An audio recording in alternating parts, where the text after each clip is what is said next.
spare dime. Hey sister, can you tell me what's on your mind? That's all you have to spend is time. I ain't a gold digger, but I'm not about that life. You're talking rich game, I'm speaking legacy. So when you talk, you're not understanding me. On a cloud chase, but it ain't for me. Securing bags, but it ain't Celine. I'm buying buildings, I'm buying G's too, but I ain't buying one while I'm written from you. Wealth for generations won't get caught on your new plantation. Teaching my seeds to sow when they're reap, praying they have more than their souls to keep when I'm gone. My truth carries on, so I made $1, spent $1. Make the money, but the money don't make me. Being rich doesn't make you wealthy. I just wanna build a legacy, so I make $1, invest $1. Make the money, but the money don't make me. Being rich doesn't make you wealthy. I just wanna build a legacy, so I. They told me go to school, said it was the only way, but they never told me how much I had to pay. Now these bills pile up every damn day. Got me curving this shit, you know, Sally Mae. Can't knock my parents though, get everything they should. You living in a system that's not any good. Let's break the cycle, I'm reclaiming my time. I ain't dwelling in the past, I'm just skipping at the line. Ain't gonna front like I don't like the nice things, yeah. But I need more commas in my savings, yeah. I want it all, 40 acres and a mule plus more. Crypto, Bitcoin, any coin. I'll invest in the culture, I'ma buy back the hood. So when you see me glowing up, it's because I should. Made $1, spent $1. Make the money, but the money don't make me. Being rich doesn't make you wealthy. I just wanna build a legacy, so I make $1, invest $1. Make the money, but the money don't make me. Being rich doesn't make you wealthy. I just wanna build a legacy, so I. Money making Mitch. Come on, I'm broke, baby. I ain't got no money. Even Ray Charles can see you got money. Really making this money, really making money, man. You understand? It ain't just about the money. It's nothing. Made $1, spent $1. Make the money, but the money don't make me. Being rich doesn't make you wealthy. I just wanna build a legacy, so I make $1, invest $1. Make the money, but the money don't make me. Being rich doesn't make you wealthy. I just wanna build a legacy, so I.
Hey, what's going on, everybody?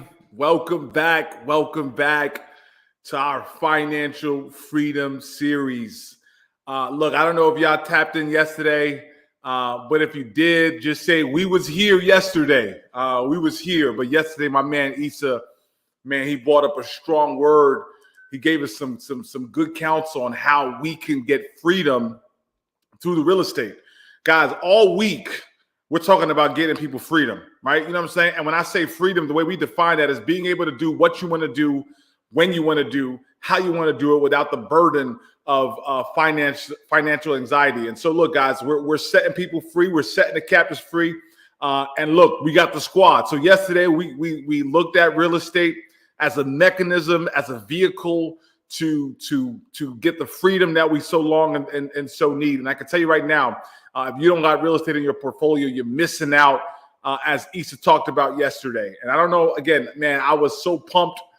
But look, as good as real estate is, and trust me, I got my share of real estate, wealth can't happen without ownership in the marketplace. All right. And so the stock market, I know historically has not been something we talked a lot about in the African American community.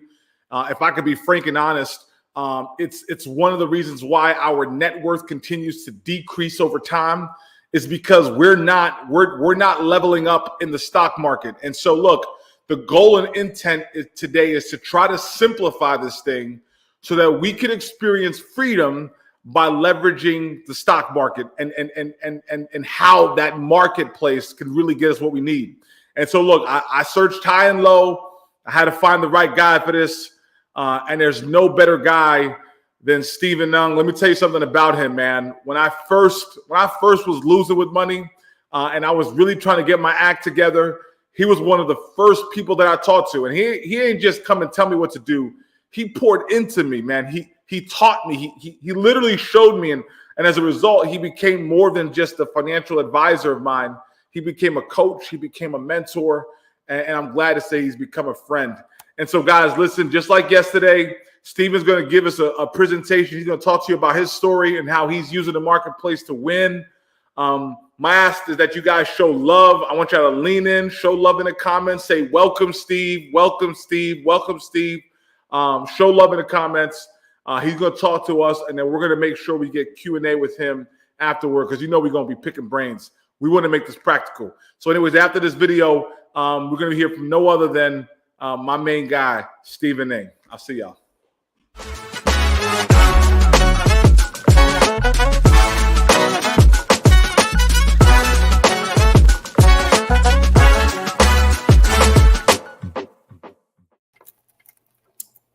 All right. Thank you, Joe, for that kind introduction. And on a Tuesday evening, all is good, and I can join you guys. Thank you for all you're doing with financial freedom and the series and what you guys are doing, right? King Solomon, which is one of the wisest people around in Proverbs, said this. It's one of my favorite verses in the Bible. Says that in the presence of many advisors, your plan will succeed. And that is words of wisdom. And in another version, it says that in the presence of many counselors, your plan will be saved. So one of the smart things in life is to hang around with the people who are a little bit smarter than you, and you will be smart. By the grace of God, I've been doing this for 30 years in practice as a financial advisor. I started this since 1992. And I remembered on the day when I was just a rookie starting this business in 1992 as a financial advisor with Prudential, there was a gentleman. He liked to be called a rabbi, and he had spent 45 years with Prudential. And he turned around and he said, young man, let me tell you, I was 30 years younger. He said, young man, let me tell you, you cannot fly like an eagle if you are surrounded by turkeys. And that is true, right? Not to be condescending, right? But hanging around with the right people are very, very important. And one of my professors in college, I went to school in Australia. I grew up in Singapore. I went to school in Australia. And one of my professors said that in life, you don't have to be too smart, but hang around with the right people, and you'll be okay. So this evening, I'm so glad I have actually a formal presentation. It used to be 5 hours. We got no 5 hours tonight. I'm just going to give you, for my years of experiences, pieces that I think would be relevant. And you really do not know what you know until you ask the right question. So we're going to open up with Q&A probably in like 25 minutes, and you can ask me questions, and I'll be more than happy to help you. And people ask me questions all the time. So this evening, I'm not sure whether you are aware, but we are together because the 3 stars in heaven are perfectly aligned in our life. And if you've got no idea what are the 3 stars in heaven that I'm talking about, I strongly encourage you to get a copy of my book, or if you want to make a free consultation with me, you will get a copy. I'll be more than happy to give it to you. My title, my book, The 10 Financial Mistakes You Should Avoid, right? Which took me probably 2 years of my life. I did a lot of my writing actually in Australia because my mom lived in Australia, and I did a lot of my writing 7 years ago in Australia. And the final chapter of my book, I talk about the 3 stars in heaven. They are your health, your wealth, and time. And if you think about it, whether it is your life or my life, there's only a window where all 3 stars are perfectly aligned. So my oldest client, my oldest client is 104, but my second oldest client is 98. So Fred will come to my office once in a while, and he'll tell me the same story. When you're 98, you just repeat the same story, right? So he came in a couple of months ago, and he said, Stephen, do you know what is it to live life to 98, and 3 of your primary care physicians have all died before you? I said, that can be challenging, obviously, right? So Fred, well, he is not that healthy. He has a lot of wealth. Time, he got plenty of time. So one of the stars is missing, and therefore he's not able to go around the world, to travel, and so forth. Conversely, if you think about it, the young people today, most of the young people are super healthy. Most of them are quite broke, and time dependent, whether you're working or not working. So one of the stars is missing, and therefore you really cannot embrace life and all that. So if you have all 3 stars in your life, be very, very thankful. All right. So I'm going to share a couple of things with you. As I said, I've been doing this for a while, but I'm going to share a couple of principles with you in wealth as a financial advisor, about the stock market, about investments, and then my methodology. I think will be very, very helpful for you depending on what stage you are in your life. Right? It doesn't matter. I mean, you may have $1 or you're in debt. Hopefully not, but you are new to investments. Those principles will be very, very helpful for you. And obviously, the title of my book, right? The 10 financial mistakes you should avoid. If you make a mistake, it's very costly to you. If you learn from other people's mistake, guess what? You are wise and smarter because it costs you nothing. So what I'm going to do is I'm going to share my screen with you. I'm going to couple of things. These are all my offices, both in Florida and New Jersey, which you can, see me and all that. And also go to my website. I have a lot of good stuff on my website, my interviews and all kinds of stuff. So something about myself. I mean, you can read about it and all that. But I just want to share a story with you, my story, which I think is going to be very important to help you in your life. How I became a financial advisor in 1992, and my motivation and my methodology. So it actually started with my father, who had no education, no nothing. It was just a remarkable guy. My dad was such a hardworking guy. In 1959, he borrowed $3,000 from my grandma and bought his first yellow cab in Singapore. If you know the history at the time, the Americans were in war in Vietnam. My dad took care of a lot of the American GIs who fought in the Vietnam War. They did their rest and recreation in Singapore. Fast forward, by 1980, my dad has 150 vehicles, 150, Mercedes-Benzes, minibuses, coaches, and all that. Unfortunately, by 1995, he ran into financial trouble. So I want to share with you 3 things that it is really important why he ran into financial trouble that formed the basis of my motivation when I became a financial advisor. Number 1, my dad listened to the wrong advisors. In my introductory comment, I alluded to that listening to the right advisors, surrounding yourself with the correct advisors are very important. Number 2, my dad knew about growing money, but he forgot about diversification. Right? So diversification is important. So I'm glad the gentleman last night, right, in the Financial Freedom series talked about real estate. You guys are going to be exposed to other topics, but you need to have certain level of diversification. So what happened was my dad, when he makes $1, guess what? He will buy more vehicles. That's how he ended up with 150 vehicles. What happened is, if you did not realize, a vehicle is a depreciating asset. Real estate, on the other hand, is an appreciating asset, right?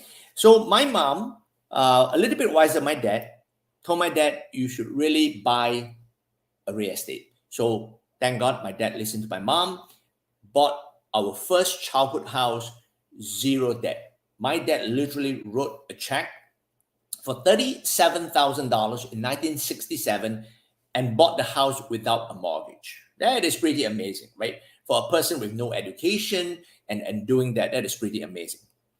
Then, guess what? My mom sold the house in Singapore 10 years ago. That house was sold, ready, for $3.5 million. So I wonder who is smarter. Think about it. Do you want a depreciating asset or an appreciating asset, right? So that is a critical concept in terms of investment. And obviously, real estate are appreciating, right? Stocks and the diversified stocks are appreciating, right? Unfortunately, my dad did not recognize that. And finally, remember, it is not what you make, but what you keep. Because you have a silent partner. Your silent partner is Uncle Sam, the IRS man, right? So we are still in the tax season.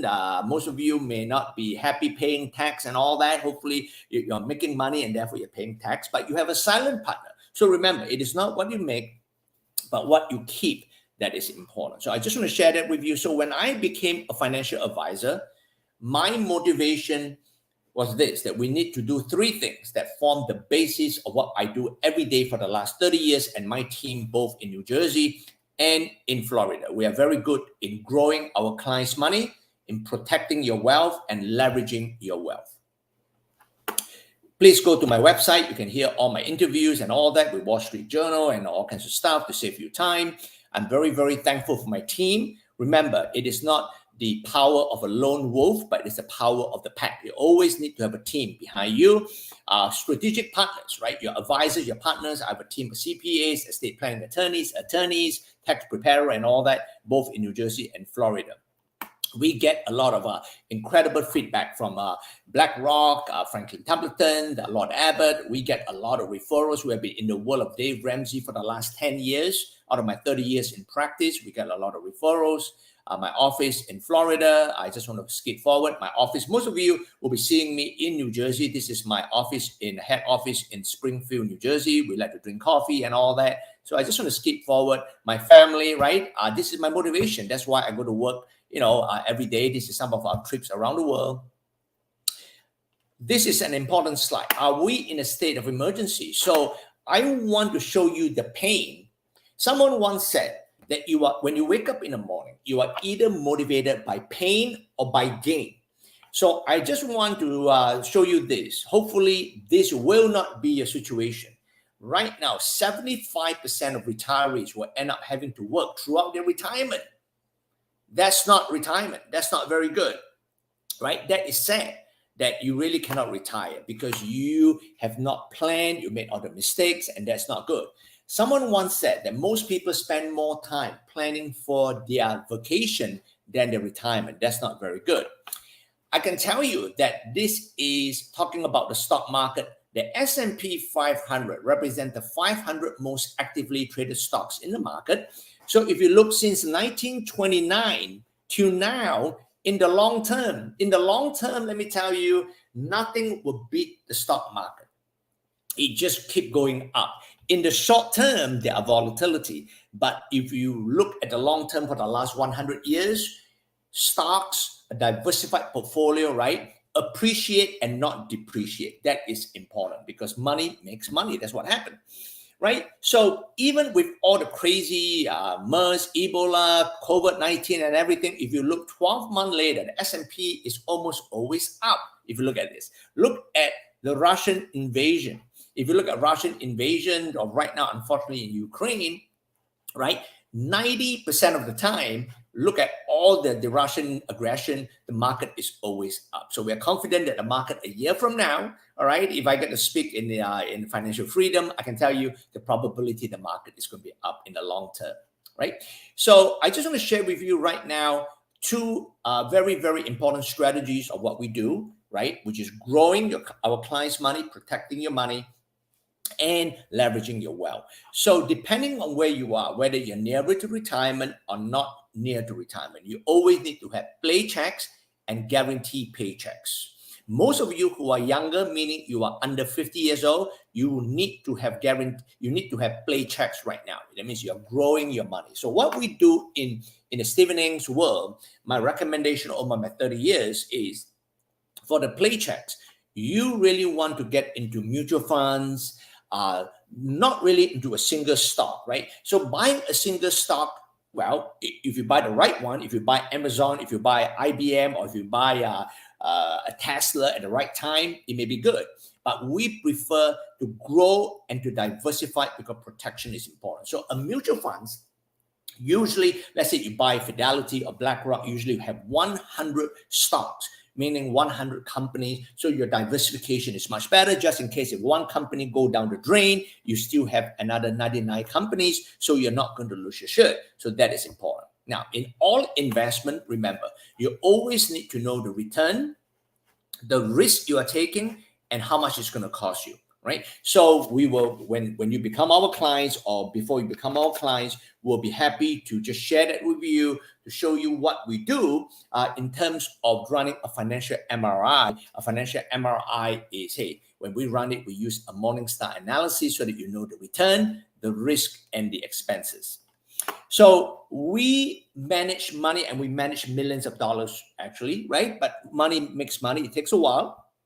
But we always want to look at the business cycle, meaning you want to look at the US currency, interest rate, inflation, monetary policy, fiscal policy, GDP, employment, income growth, because that will impact where the market is going. So, we have all kinds of risk index, which I'll skip this slide. Not important, but this is what we do behind the scene to manage investment and give advice for all our clients. Right now, for example, right, we like technology and innovation. Right? Think about what drives the American economy. Think about it, right? Think about real estate and home construction. Think about right now, commodities. Right now, since January to now, the mutual funds in commodities, in energy, precious metals, and agriculture are up almost 22% as of yesterday. Think about it, right? Think about blockchain technology, right? Blockchain technology is not just used in the world of cryptocurrency, but it's also used in medical sciences and all that. So the blockchain technology is important. Now, we like to use also a buffer ETFs, right? Meaning you are investing in the market, but if the S&P, if the market dropped 15%, you have a protection, you have a buffer. You're not going to lose your principal. So we use a lot of the buffer ETFs. Interesting to mention that some of you may just put money in the bank, right? I used to be a banker in New York City in the 80s, right? Banks are just very good in buying money from you. How do they buy money? Well, if you put $10,000 in the bank, they pay you a pathetic 1%. Guess what? Do you think they're going to put the $10,000 in a bank vault and lock it up forever? And the answer is no, right? What they're going to do? The bank is going to leverage that money. They're going to lend the money out. They're going to invest that money. So a lot of my clients with money in checking, savings account, and all that emergency money, you should be using, put it into a savings account, investment account, which is definition, a savings account on steroid. Right. So the buffer ETF is just a great strategy. If you want to know more about it, I'll be happy to talk to you and all that in our free consultation. All right. I'm just going to skip all the retirement rule changes and taxation and all that. I alluded to earlier on about my father, right? He did not realize that, hey, you know what? He has a silent partner, which is Uncle Sam, the tax man. So remember, it is not what you make, but what you keep that is important, right? You always want to have tax-free money. So I want to show you something about tax-free money over here, which is right here. I just want to show you a couple of things. Remember, you want to do tax avoidance and not tax evasion, because one of them, you go to jail. You could be very careful. So I just want to show you. Okay, here we go. These are 5 main areas of tax efficient investment, meaning things that give you tax-free money. Example, muni bonds, 529 for the kids' college education, very, very important for those of you with kids. This is tax-free. There are different retirement plans that you can severely lower your income tax and put more money away for your retirement, right? Depending whether you're W-2 or 1099. It is much better with a 1099. You got more flexibility than a W-2, right? That is important. Cash value in life insurance, real estate, right? Real estate, whether it's tangible real estate or intangible real estate, have all kinds of tax benefit, right? Hopefully that was covered last night by the other person in Financial Freedom. Good. All right. So basically, this is all the other stuff. Okay, here. This is important, which we do very well in leveraging our clients' money, right? It is leveraging. So think about the banks. The banks are very good in leveraging your money, right? They give you 1% if you're lucky. Guess what? They turn it around, and guess what they're going to do? They're going to invest the money and all that. So that's the power of leverage. In fact, the power of leverage is actually a biblical principle. If you remember the parable of the rich man, when he went away, he told his 3 servants, he said, "Come, guys, I'm going to give you money, money, money, money." When the rich man came back, remember, he asked his servant, "Hey, what do you guys did with the money?" Right? And of course, the guy thought that he was very smart. The guy who buried the money in his backyard, right? Not a good idea, right? He did that. Guess what? He did not leverage wealth. He did not leverage the money that was given. And what's the consequence of that? Well, the consequence was, right, the rich man, the master took his money and gave it to the other 2. So remember, right, how do you leverage? And if you understand about leverage, you will be better than a lot of people. And I always said, my encouragement to all of you, some of you, I do not know you, right? I have no idea. I cannot see the audience and who is going to listen to this, but you may have $1, you may have 100, you may have $1 million. It doesn't matter, right? If you have $1, over time, money makes money. So my encouragement to you is you got to start from somewhere. Because that's called the power of compound interest rate. The earlier you start, the better. Because you have less time to achieve your goal.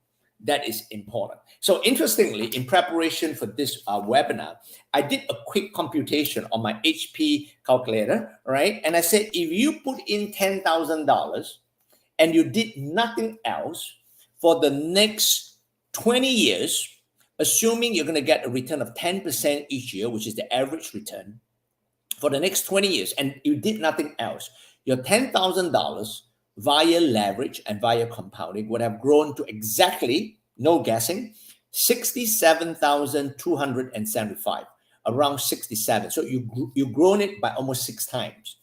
What if instead of 20 years, you put in for 30 years, 30?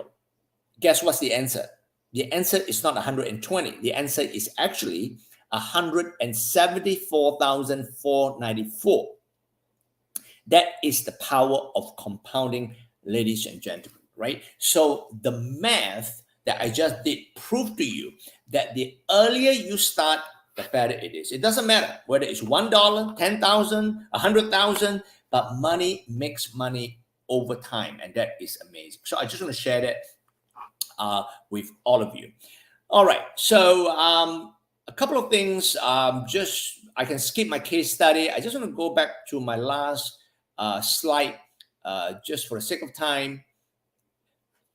3 mistakes I want to summarize from my book, which we have 10. Number 1 is not enough diversification. Remember, right? Never put all your basket in one place. That is critical. That is one of the mistakes that most people make, right? Enough diversification. Number 2, remember the tax implication. It is not what you make, but what you keep. So we actually have a 1040 tax overlay that we will actually give it to you and put it on top of your 1040, and it will highlight to you all the tax issues, right? Pay attention. Next year, Biden is going to pass one of the most earth-shaking tax revision in U.S. history, which will be effective 2023. You should pay attention to that.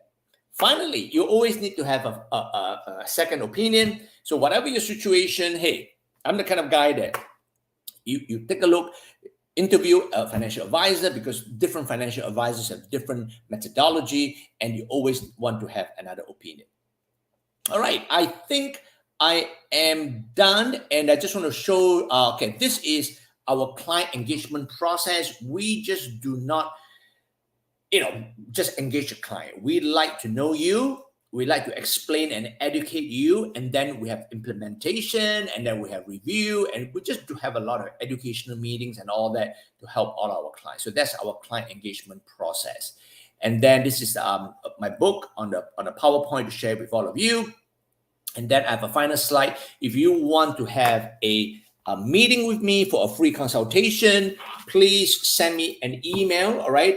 Usually we will give you a call, but I think it's better that if you need my help, send an email to team@stephengfg.com, and I'll be more than happy to, my team will set up a meeting either via Zoom or in person. Come to my office for a cup of coffee. We'd love to help you whatever your situation is. All right. So that's my formal part of my presentation. I will probably hand it over to Joe right now. Joe, probably you see better with all the questions and all that, Joe. So yeah. Well, first off, Steve, thank you so much, man, for just pouring in and sharing some of your feedback. And I'm going to encourage folks in the chat to have your questions, but people are vibing with you. I think some of the comments you made in terms of it's not what you make, but what you keep. Just that concept of assets versus liabilities. And I think you did a really good job just breaking it down. But look, there's some questions, and I want to be honest with you, Steve, and I pulled you in because it's clear that I have an affection for the African-American community. And this is not an area that we could pound our chest on in terms of how we done. Now, the thing is, a lot of people who are watching this right now have experienced 2008. Like, they've experienced the scare and the financial crisis. I guess my question to you is, what counsel, what advice would you give to the person who's just been very scared of losing money, putting it in a stock market? What guidance and counsel would you give to them? All right, no problem, Joe. Great question, Joe. So in one of the chapters of my book, interestingly, Joe, I talk about time horizon in investment, right? Mm-hmm. So remember, when you invest in a market, all right, unless you're a day trader, which is, I discourage you from being a day trader, all right, you're going to be careful, is if you tell me that, hey, I want to grow my money within 6 months to make it 10 times, let me tell you, it's quite impossible. That's not investment, right? So the time horizon is very, very important. I can tell you, if you look at the past 100 years of the market, right, in almost all the time, over a 10-year period, you are going to make money. It's incredible, right? I mean, in 2008, where the market was down, or when during the COVID shutdown 2 years ago, the market was down for probably 2 weeks, and the market just go up again, right? So to me, I would say that if you have a longer term view, you should not be afraid of the market. You shouldn't, because in the long term, we cannot guarantee you, but in the long term, most likely you're going to make money in the market. That's number one. Number two, in our methodology, which is the Stephen Ng's methodology, right? We are very, very deliberate, right? That's why I said we do 3 things and we do it very well. We are very good in growing our clients' money. We're very good in protecting your money, protection, right? So depending on where you are, whether you're 25 years old or you're 52, I just reversed the number, right? So it's different. It's a difference in advice and the portfolio and my advice between the 25 and the 52. The 52, the guy is nearer to retirement. You've got to be careful. So we have strategies that can grow your money and protect your money. So in 2008, Joe, all the clients who go by my methodology, right, with diversification, some of our strategy have guaranteed principal, and yet you still participate in the market, right? Which is out of the subject of this presentation. We got all kinds of strategies, right? But the important thing to answer your question, Joe, is, hey, I've been doing this for 30 years. And I have been watching the market probably for 45 years, but professionally with my licenses and all that, I've been doing this for 30 years by the grace of God. So I know, like, hey, you make money, you do not, no one wants to lose money. Like, everyone wants to make money. But hey, we also know that there are risks in life. There are risks in life, right? So how do you diversify, right? How do you manage risk? Right? I tell people, right, to live life, Joe, you know, right, Joe, I know you for years, right? To live life is pretty dangerous, right? I hope all the people that got shot and whatever in the subway, I was like, oh my goodness, in Brooklyn, I think this morning or whatever, it's crazy, right? I mean, to leave your house, to get out of your house in the morning is pretty dangerous. right? So it's how to manage the risk. It is not how to avoid the risk, but how to manage the risk.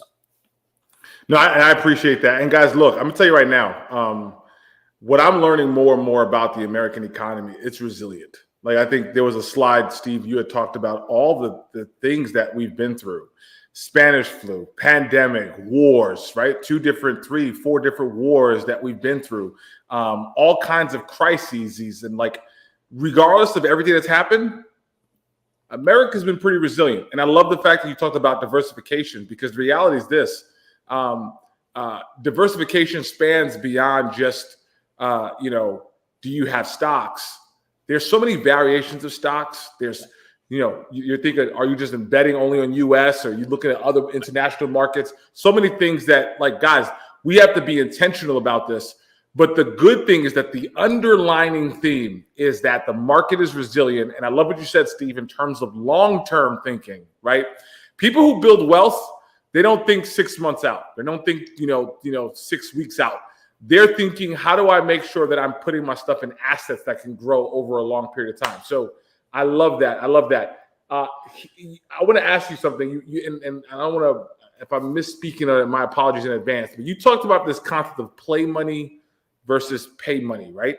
Talk a little bit more about that. Like, at what stage of your life are we talking about that play money, right, where you're investing, versus the other part of pay money where you're actually receiving? How do people differentiate between the two? Correct.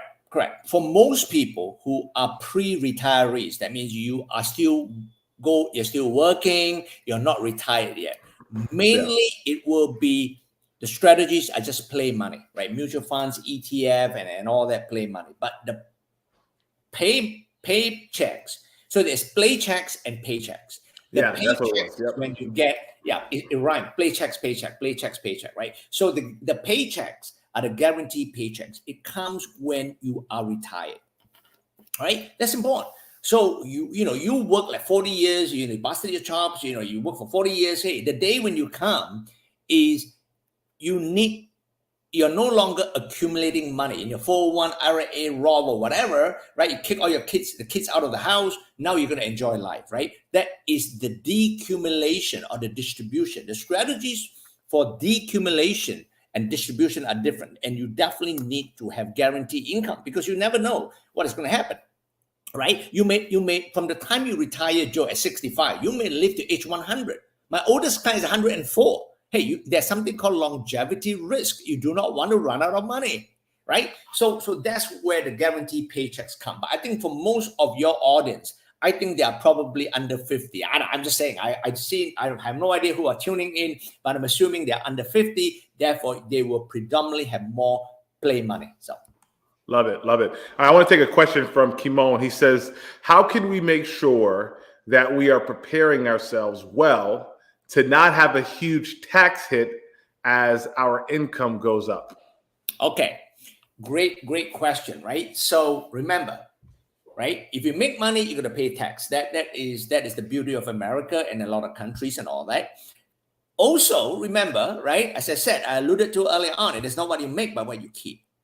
So someone once said, and in fact, it was one of my earlier coaches. I got many coaches in my life, right? I just didn't show up and become Stephen A. But I'm so thankful for all the great coaches I had in my life. So one of my coaches said, you cannot necessarily control investment return. However, you are able to control the amount of tax you're going to pay. How do you like that? And that is true. Right? And I can tell you, 20% of my clients are doctors or all kinds of specialties, and all the doctors happen to make a lot of money. But they also complain a lot, right? They complain just a lot because they pay a lot of tax. So you need to be smart, right? To educate yourself, to know how do you legally, remember I showed a slide, very important. There's a difference between tax avoidance and tax evasion. One of them, you go to jail, right? You're going to be very, very careful. We are only talking about tax avoidance, which legally, hey, if you know it, you use the legal system. If you do not know it, you're going to lose money like crazy. So I would say that You have to educate yourself. There are many, many different tax strategies depending on your filing status, W-2, 1099, whatever, whether you have an S corporation, LLC, whatever. It is out of the subject of my discussion. That is like a lecture for 2 hours, actually, Joe. So, but that was a great question. That question is a powerful question because it is not what you make, but what you keep that is important. So, yeah, I love it. And, guys, yesterday we had talked about, Kimon, building the right team. And that doesn't just apply for real estate. That also applies for investing. And so everyone should have a good CPA or accountant on staff that you work with, right? Don't just run things through, and I'm not throwing shade on like an H&R Block, but just some automated system. You want someone who could be intentional and deliberate about making sure you're not giving Uncle Sam what's unnecessary. And look, Stephen said it, like the government will give you hint, like, hey, you don't have to pay taxes if you do more of X, if you run your own business. Like they'll let you know what they want to incentivize. And so being cognizant of that and then working around that, man, is critical. Yeah. And Joe, I'm so proud of what you're doing, right? Because you're not just inviting me to speak. I'm only one out of like whoever, right? So you got to be humble, right? You got to remember what I said in my introduction, right? King Solomon, in the presence of many advisors, your plan will succeed. So you are smart. You just listen to different people, right? And then you got to be prayerful, to have wisdom. That's why King Solomon, another verse, which is central to the book of Proverbs, said this, that wisdom precedes knowledge. Meaning, hey, do you know a lot of smart people in the world? I do. I know a lot of smart people, but they are not very wise.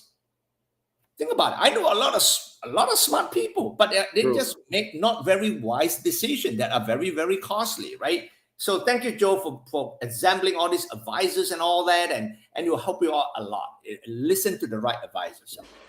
Yeah. And look, guys, by the way, a lot of this content, like we're going to really delve into this, especially during our, Become a Black Millionaire Challenge.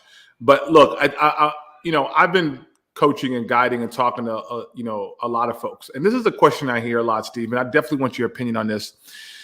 There are people out there who are maybe 65 years old, or 70. They didn't have this information growing up, right? Like they were just trying to survive.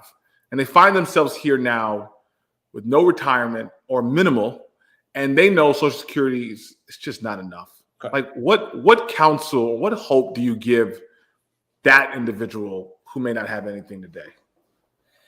Oh, well, remember I started with my 3 stars in heaven, which is the final chapter of my book, Joe. Right? Yeah. There's a reason why I concluded my book on that very important topic, which has nothing to do with money, right? I mean, part of it is 1/3 is money, health, wealth, and time, right? So to me is, hey, if you have not done anything and you're 65 or 70, right? You got to make some tough choices. And one of them, my advice is this: you better stay healthy. And you got to maybe keep working. You got to stay healthy, right? As long as you're healthy, you can work and all that. And sometimes there are tough choices. I mean, I have clients who come to me way too late. In fact, I got a very sad story. I have a guy who was referred to me 15 years ago.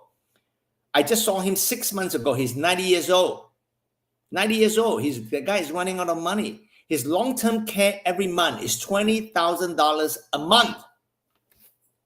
Yeah, talking about running out of money. He's running out of money. In fact, I have to recommend him that he had to sell his house in Jersey City. Joe, you know where's Jersey City? He got to sell his house, man. I'm sorry. He got no choice. There's nothing else. All right. Don't ask me why he did not become my client, but and I know why, because the wife said, put all the money in the bank. Remember I told you about putting money in the bank? Yeah. Yeah. Putting money in the bank is not a good idea, right? It is you fail to understand what is leveraging your money. So you'll be like the man who buried the servant who buried the money in the backyard. That's the story. Yeah. Oh, I love it. That's not my story, by the way, Joe. That is the parable given by Jesus, actually. Okay. So that's yeah. Oh, yeah.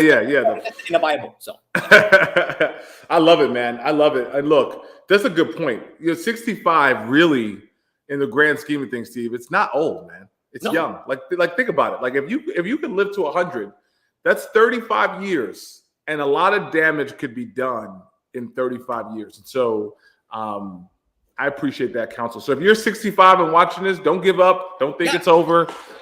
Get in the game. Okay. It's okay. You just stay healthy, and maybe you have to work for another 5 more years. And you know what? Working for another 5 more years may not be a bad idea. You know why, Joe? I have a lot of clients who retire, and you know what? They do nothing.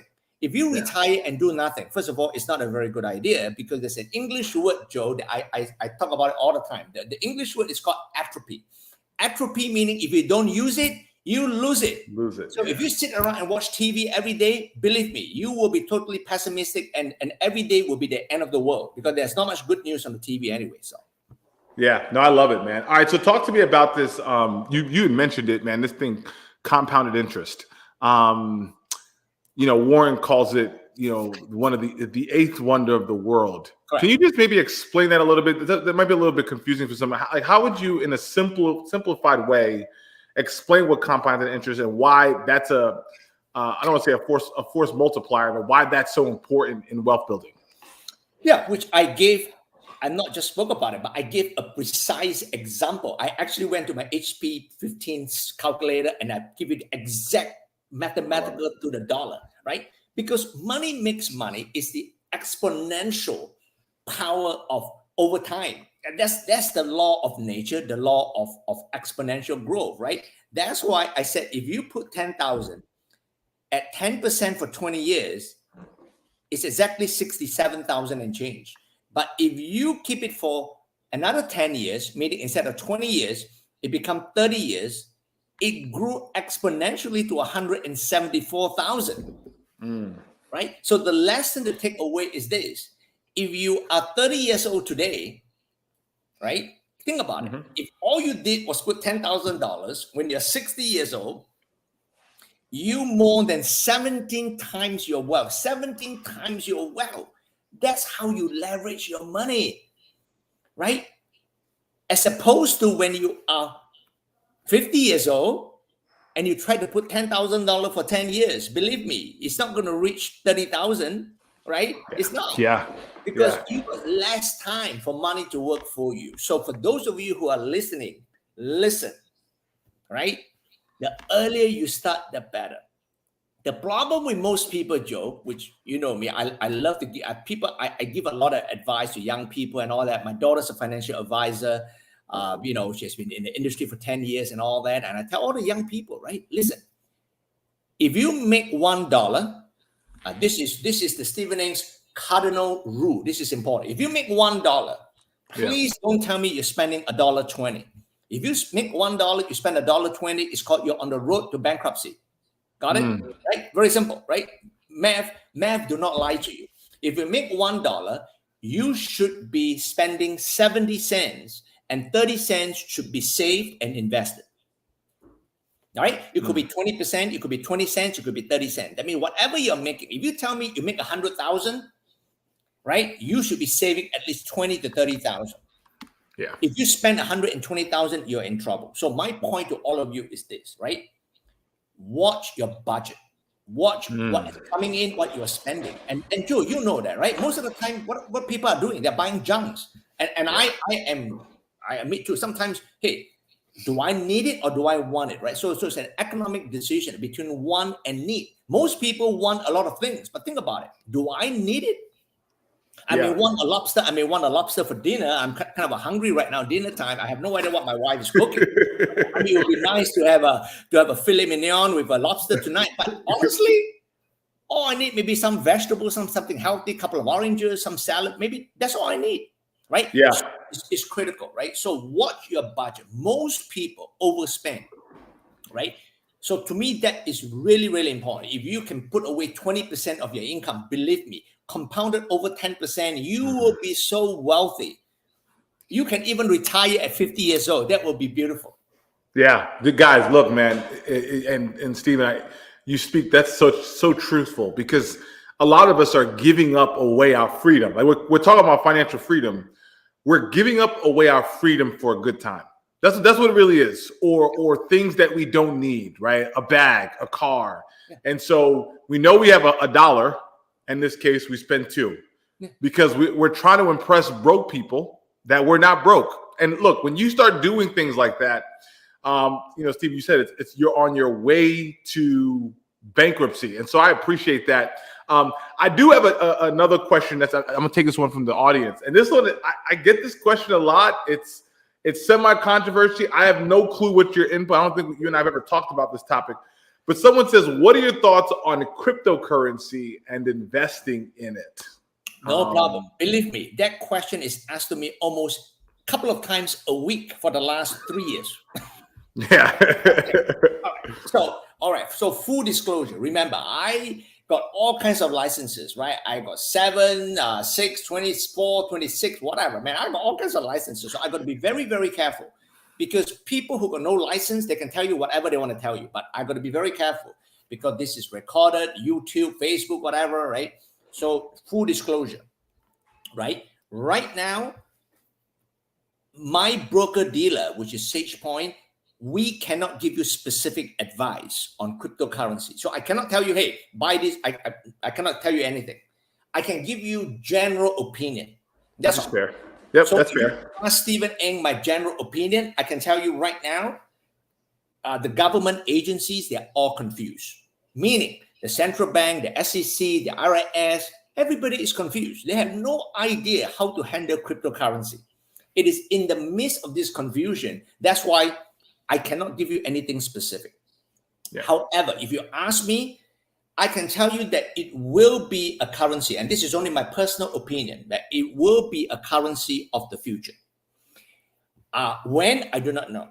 But I can tell you that that is something which is really important in a lot of the third world countries. If you go to Argentina, if you go to Colombia, and all that, because the fundamental purpose of a cryptocurrency is to bypass the middlemen, the intermediaries, which are the MasterCard, the banks, and all that. As long as you got Wi-Fi, Joe, right? As long as the Wi-Fi work in Colombia, let's say, as long as the Wi-Fi work, you and I, we can do crypto every day, right? We bypass the banks, the intermediaries. So that is what is challenging. So in that explanation, it is in my opinion that I think cryptocurrency will be something which will be a force to be reckoned with sometime in the future. I just do not know when, but I think probably in probably 2 years, we will be able to add cryptocurrency as part of the asset, but not right now. We are able to use the architecture of cryptocurrency, which I explained earlier on, right? Which is, if you look at what I explained earlier on about blockchain technology, right? Blockchain is the fundamental digital building block behind cryptocurrency. If there's no blockchain, cryptocurrency is not going to exist, right? So that will be my answer to that question about crypto. So, yeah, and look, guys, this is not pre-canned. I didn't even talk to Stephen about this question. This obviously came from the crowd.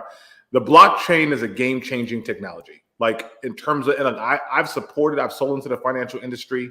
The ability to move information so seamlessly with the power of the internet and what blockchain can do is a game changer. And so I appreciate you talking about the framework, and I'm cognizant and sympathetic to the fact that you have to be careful in how you do it. But thank you so much for addressing the question. I have one more question that I want to ask.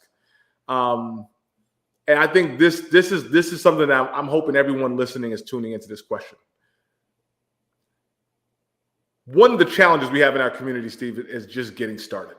And look, we could come with a list of excuses. I've heard people say, I don't have the money. I was poor growing up, all this stuff. What advice and guidance can you give? And if you can elaborate on this for a couple minutes and motivate people to actually start invest, like literally start, because people say $10,000, $20,000. Like what would you tell them in a couple minutes, in your opinion, on how people can actually get this thing started? Okay, Joe, usually in my ending, which I cut short today, it's a slogan from Nike. And most people know the slogan of Nike, which is incredible. What's the slogan of Nike? Just do it, right? So I always tell people, right, you can listen to like 50 people, and you can listen to Warren Buffett, you can listen to whoever you want to listen with, but it's all listening. If you do nothing, nothing happens, right? And also in life, you cannot go backwards and say, hey, I wish I do that, I wish I do that. Listen, yesterday is gone. I'm sorry, yesterday is gone. right? Look forward. We got tomorrow, right? So hopefully our time together and wherever you are listening to this, it's not wasted because this is precious time, right? That's why I mentioned about the 3 stars in heaven. The final star is the time. The time is precious, right? Just do it. You got to start somewhere. Right? It doesn't matter whether it's golfing, basketball, whatever. No matter how bad you are, you got to start somewhere, right? So start somewhere, right? You can start with $1,000, $500, whatever. People ask me all the time, Joe, Stephen, what is your minimum? I tell them, I say, I don't have a minimum, and they'll be shocked. And the reason why I don't have a minimum, because you know why? I just love to help people. Right. And I got so many accounts that people started with 5,000, 1,000. Today, I'm managing $500,000, $1 million, 1.5 million, whatever. You got to start from somewhere. So that's my encouragement for you. All right. And another encouragement for you is this, because I have a lot of retirees. 70% of my clients are retirees, pre-retirees, and all that. And you appreciate that. Listen, you work. Right? Every day, right? I don't know what kind of work. Maybe you wake up at 5 a.m., 6 a.m. You go to work, right? You work hard. Hopefully you're not goofing off, right? You know, most people work, right? And most New Yorkers in New Jersey, we work, man. We are hardworking people. Believe me, I know. I'm a pretty global kind of a guy. Joe knows that, right? I've been to most places on the planet. Americans are hardworking, right? So you went to work for 30 years. There's a time that comes that you went to work to get money. But one day, money is going to go to work for you. You see the reversal? You see the paradigm shift, right? So you want money to go to work for you. How do you want money to go to work for you? You need to have wisdom. You need to have more knowledge.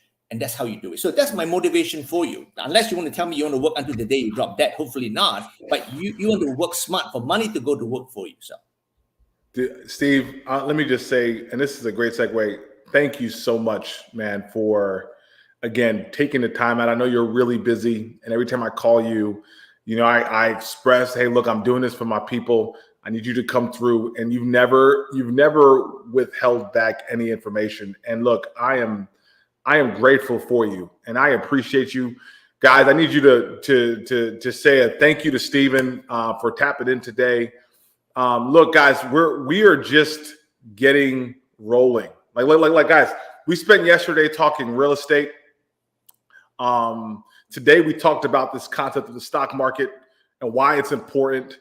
Like the whole point is like you got to get your money to work for you. Like this thing has to be like your money needs to be living and breathing. If you're keeping it in the bank, you're dying. And like the scripture he talked about, the parable of the talents.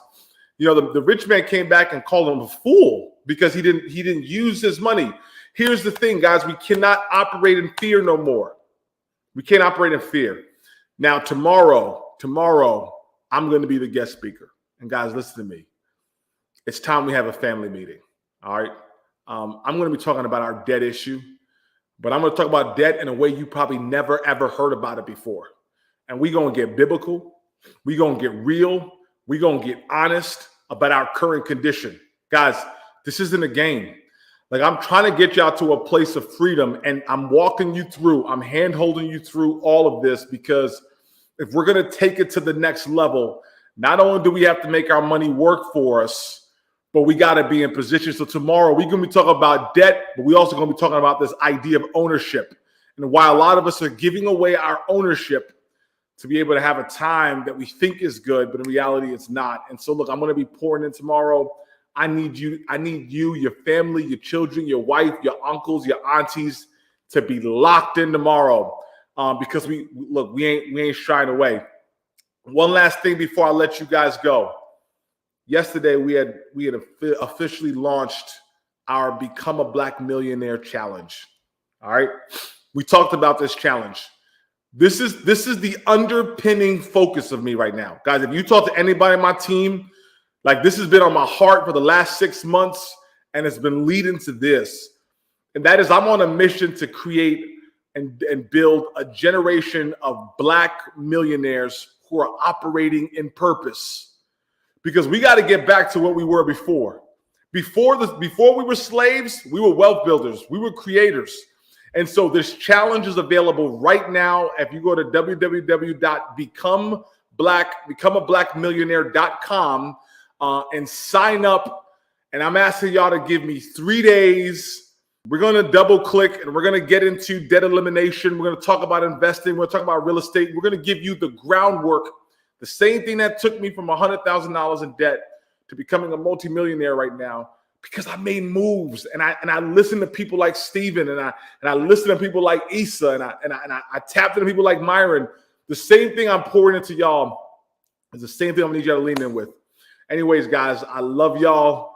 I need y'all to do me a favor, share this, let this, let people access to this link. We're changing the game. I'm pleading tomorrow, 6 p.m. Get your popcorn ready. We're having a family meeting for my people tomorrow at 6 p.m. We're going to be talking about this debt issue. I love y'all. I'll see y'all tomorrow.